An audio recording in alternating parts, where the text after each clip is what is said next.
la situation des agriculteurs, les questions autour de ce Mercosur. On va en parler avec nos invités dans ce 17-20. Merci Valérie Lecap d'être là, éditorialiste politique au quotidien lejournal.info. Merci Nicolas Chaban, bonsoir. Bonsoir. Porte-parole et fondateur de C'est qui le patron, marque co-construite entre les consommateurs et les agriculteurs, les producteurs. Ah, oui, exactement.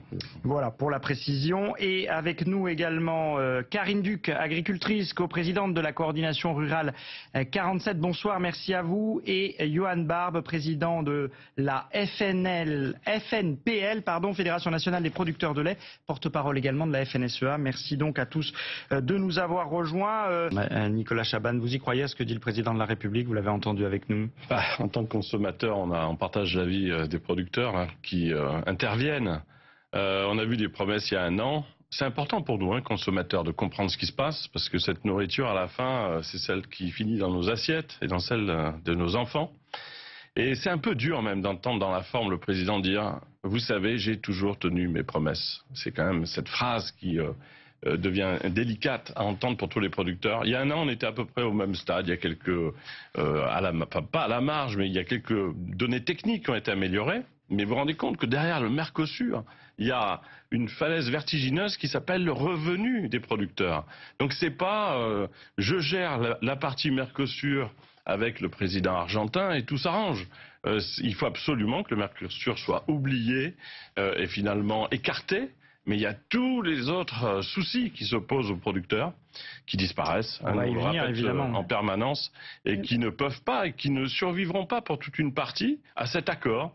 Et nous, consommateurs, c'est la goutte d'eau qui fait déborder le vase, le Mercosur. Ouais, vraiment, il faut l'avoir en tête. C'est pas le Mercosur solution et ensuite tout ira bien. C'est d'abord le Mercosur à résoudre et ensuite derrière beaucoup de soucis. Il n'y a pas une donnée en France qui a amélioré le revenu des producteurs depuis une année. Je ne peux pas vous le citer. Il n'y a pas un conseiller qu'on interroge nous régulièrement. Côté consommateur, c'est notre avenir, parce que celui des producteurs, c'est directement le nôtre en tant que consommateur. Et on a le même souci qu'eux. Et c'est pour ça qu'il faut qu'on soit très solidaires d'eux, dès ce soir, demain, après-demain. Ils sont en train de se mobiliser pour nous aussi.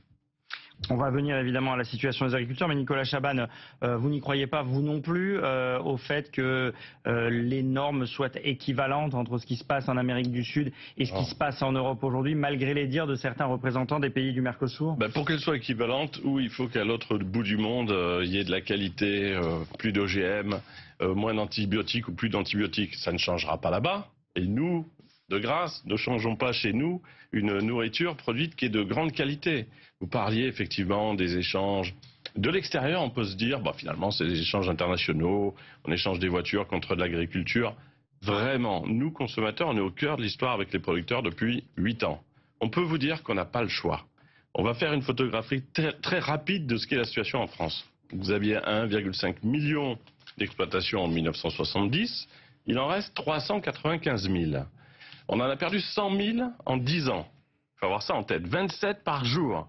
Ce sont des gens qui nous nourrissent tous les jours et qui disparaissent. Et alors le chiffre le plus impressionnant pour nous, et qu'on ne veut pas laisser passer, c'est en 2030, l'INSEE dit la moitié des agriculteurs partent à la retraite. Donc 395 000, on sera moins de 200 000. Mais qui pour nous nourrir? Et là, il y a une impasse dont on doit tous sortir, mais solidaires des producteurs. Donc la réponse, c'est pas le Mercosur. Mais c'est bien au-delà du Mercosur. Comment on fait? Est-ce qu'on va parier sur des bateaux du bout du monde remplis de produits plus ou moins bien faits et pleins d'antibiotiques, alors même que peut-être ils n'arriveront pas jusqu'à nous?